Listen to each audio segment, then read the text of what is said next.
영국의 보리스 존슨 총리가 중환자실로 이송되었습니다. 얼마 전 판정자로 분류되어 자가격리에 들어갔었는데 시간이 지나며 증상이 더 악화된 것이죠. 이 모든 사태를 유발한 중국을 크게 규탄한다 라고 말했던 보리스 존슨 총리였던 만큼 그의 병세가 더 악화되어 중환자실로 이송되자 중국에 대한 영국의 분노는 걷잡을 수 없이 커지고 있습니다. 이러한 상황은 전 세계에서 마찬가지인데요. 얼마 전 미국에서 중국을 향해 20조 달러 한화로 2경 5천조 원에 달하는 금액의 소송을 한 것에 이어 이번에는 인도에서도 중국을 향해 20조 달러의 소송을 걸었습니다. 인도의 변호사협회 측에서는 중국이 자국에서 발언한 위기를 은폐하고 속여 이것은 전 세계로 확산되었다. 중국은 이 대유행을 촉발시킨 책임을 물어야 할 것이다 라며 유엔 인권이사회에 해당 내용을 제소하였는데요. 미국에 이어 인도도 중국에 대한 소송을 함으로써 앞으로 전 세계 각지에서 이러한 움직임은 더욱 거세질 것으로 보입니다. 한편 최근 미국이 한국의 의료 혜택을 받기 위해 일종의 꼼수를 사용한 정황이 발각되어 논란입니다. 지난 6일 서울의 한 연구소에서는 검체가 접수됐던 미군의 샘플 중 판정자가 발생하여 이를 주한미군 평택기지 측에 통보하였는데요. 이 연락을 받은 주한미군 측에서는 이것은 주한미군의 샘플이 아니다 라며 부정한 것입니다. 최초 검체를 건네받았을 때 분명히 주한미군의 샘플이라는 설명을 들었던 연구소 측에서는 주한미군 기지 측의 답변이 황당하기 그지없었는데요. 사건의 전말은 다음과 같았습니다.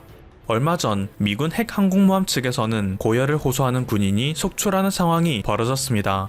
미군 측에서는 이 현상이 현재 중국발 위기와 관련이 있는지 하루라도 빨리 확인했어야 했는데요. 이를 위해서 미군은 한국에 검체를 보내서 확인하는 방법을 선택한 것이죠. 현재 한국은 4시간에서 6시간 내에 결과를 확인할 수 있을 뿐만 아니라 정확도가 무려 95% 이상에 달할 정도의 신뢰도를 보여주기에 미군의 입장에서는 이게 최선이었을 것으로 보입니다. 하지만 주한미군 지휘협정 소파에 따르면 주한미군이 아닌 일반 여계미군은 한국에게 이와 관련된 협조를 구할 수 없는 것이 원칙인데요. 이 때문에 미군 측에서는 해당 샘플이 주한미군의 샘플이라고 속여서 한국 연구소 측에 의뢰했던 것입니다. 그리고 이후 이 사실이 탄로나자 미군 측에서는 현재 환경이 부득이하여 동맹관계인 한국의 도움을 받았을 뿐이라는 해명을 내놓았죠.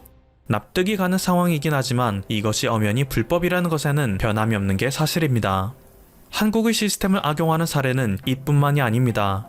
최근 해외에 거주하고 있던 한인 2세뿐만 아니라 일부 외국인들마저 한국 의료 시스템의 도움을 받기 위해 한국에 입국하는 사례가 발생하고 있는데요.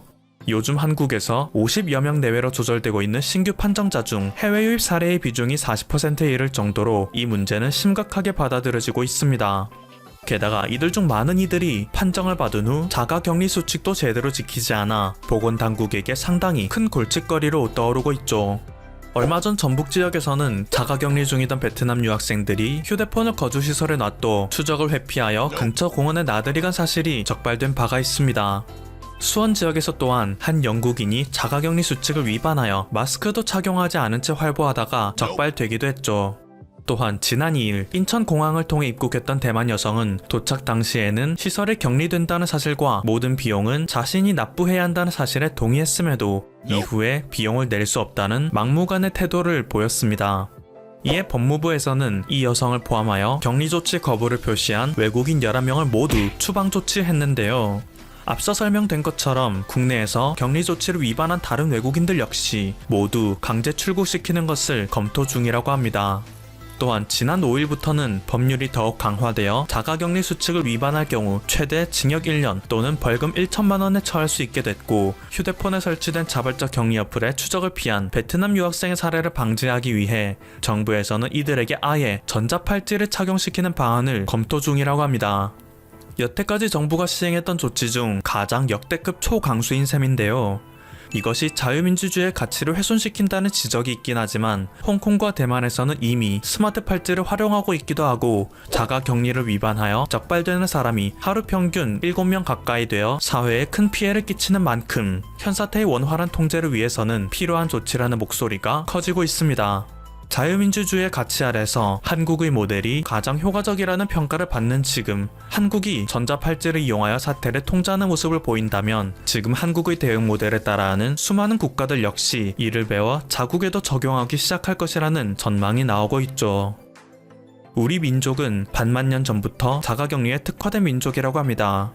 만약 웅녀가 호랑이처럼 21일간의 자가격리를 견뎌내지 못했다면 그녀는 인간이 되지 못해 훗날 단군 왕검 또한 태어나지 못했겠죠. 즉, 겨우 2주간의 자가격리도 견디지 못한다면 인간이 될 수 없다는 뜻입니다. 다소 농담조를 섞어 말씀드린 것이긴 하지만 그만큼 현재 위기를 극복하기 위해서 가장 중요한 것은 사회적 거리두기입니다. 하지만 최근 영국 BBC의 로라 비커 특파원이 지금 한국은 방심하기 시작한 것인가 라는 기사를 게재하며 벚꽃놀이 등을 즐기기 위해 한국인들이 거리에 쏟아져 나오는 것을 보여주듯이 사회적 거리두기에 더 이상 견디지 못하는 국민들이 늘어나고 있는 게 현실인데요. 제발 모두가 함께 힘을 모아 이 사태를 진정으로 종식시키는 날이 조금이라도 앞당겨지기를 기원합니다. 지금까지 퍼플튜브였습니다. 여러분의 구독과 좋아요 그리고 알림 설정은 콘텐츠 제작에 큰 힘이 됩니다. 감사합니다. 경기 동두천에 있는 주한 미군 기지에서 신종 코로나 바이러스 감염증 확진자가 발생했다. 8일 주한 미군 사령부는 동두천 캠프 K시에서 일하는 민간 근로자의 아내가 코로나19 확진 판정을 받았다고 밝혔다.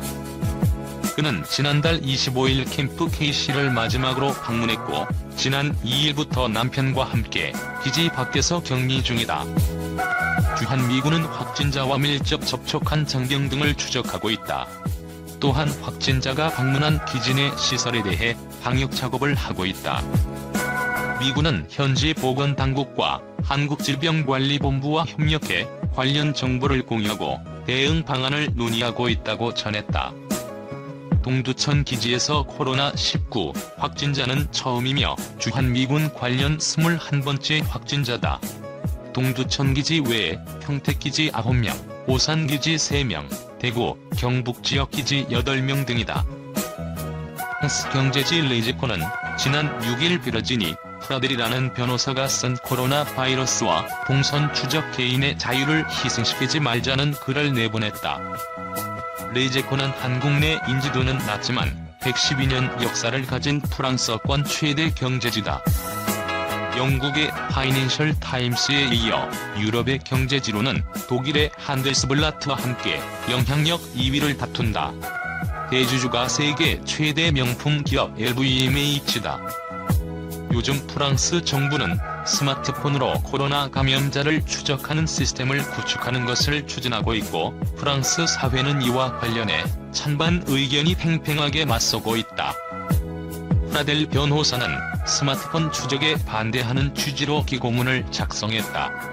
코로나 바이러스를 명분으로 한국, 대만 등을 따라 감시 사회를 만들면 안 되고 자유를 제약하면 안 된다는 논지를 펼쳤다. 프라델 변호사는 대만과 한국은 코로나 바이러스에 맞서 어떤 국가들보다 큰 성공을 거두고 있다고 했다.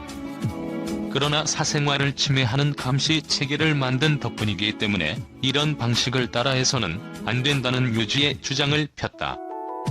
프라델 변호사는 한국은 극도의 감시 문화를 갖고 있는 나라라며 대만과 한국이 위치 추적 수단을 마련한 것은 불행한 결과이고 프랑스 정부는 프랑스인들이 결코 이런 상황을 겪지 않도록 힘써야 한다고 했다.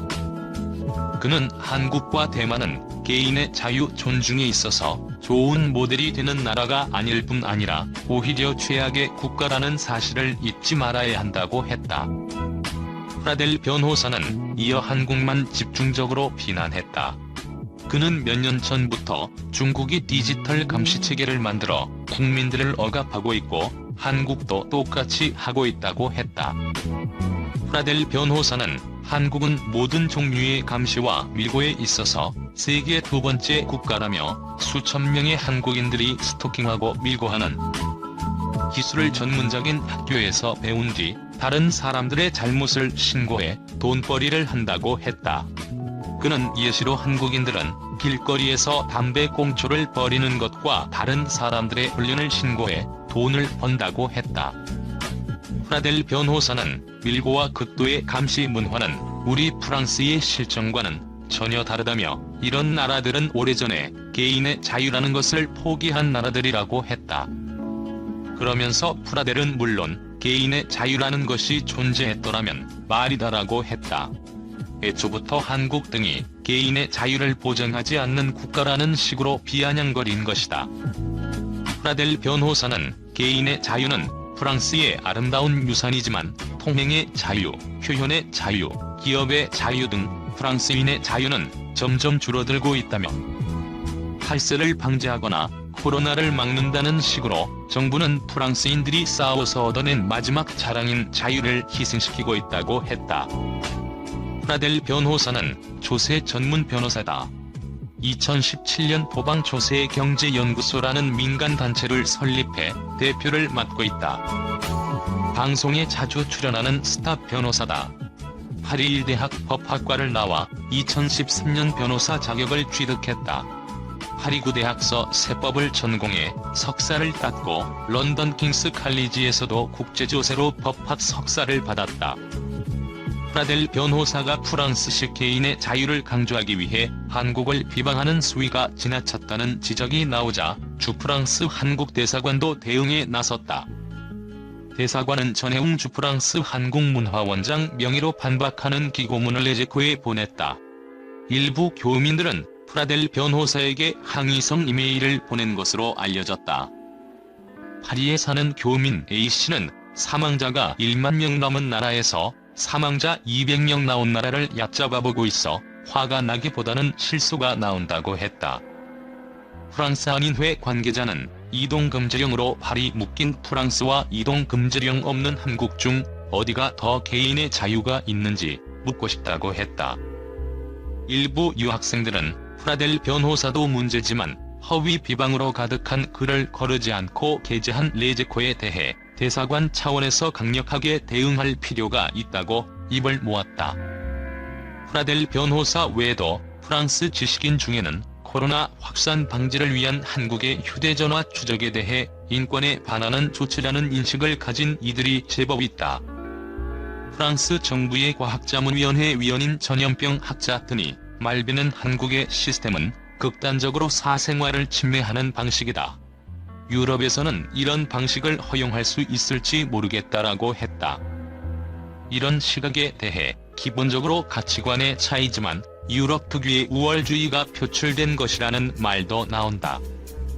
그러나 프랑스에서도 워낙 인명피해가 커지자 최근에는 휴대전화를 활용한 위치 추적을 서둘러 도입하자는 의견이 점점 더 많이 나오고 있다.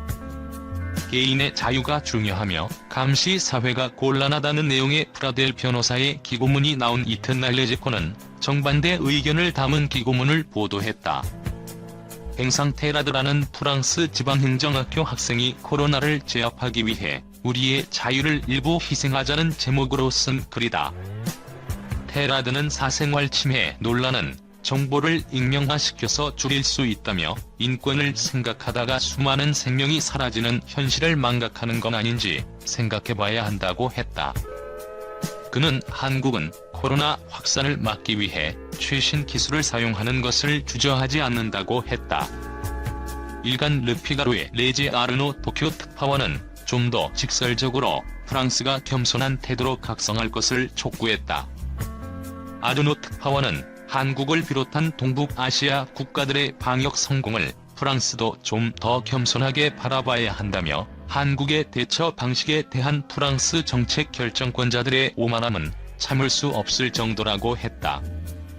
10일까지 프랑스에서는 12만 4,869명의 감염자가 확인됐고 그중 사망자는 1만 3,197명이다.